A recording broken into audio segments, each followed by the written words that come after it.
ஆலயா cotton trending வேட்டிகள் ஷர்ட்டுகள்.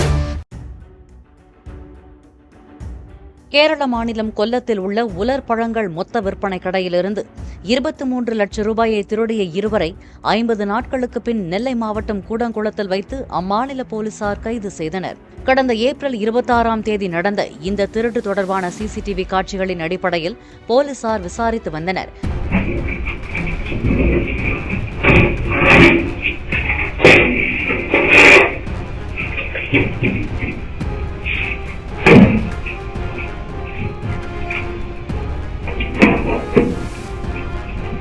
கைதான இருவரில் ice cream கடை நடத்தி வந்த சஜில் என்பவர் திருட்டு நடைபெற்ற அந்த கடையில் ஐஸ்கிரீம்களுக்கான உலர் பழங்களை வாங்கி வந்துள்ளார்.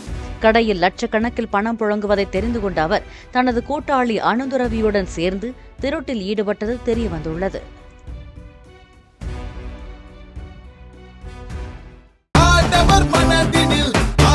ஆலயா காட்டன் ட்ரெண்டிங் வேட்டிகள் ஷர்ட்டுகள். பிளே ஸ்டோர் மற்றும் ஆப் ஸ்டோரில் இருந்து பாலிமர் செயலியை QR கோடு மூலம் பதிவிறக்கம் செய்யுங்கள். செய்திகளை உடனுக்குடன் பெறுங்கள்.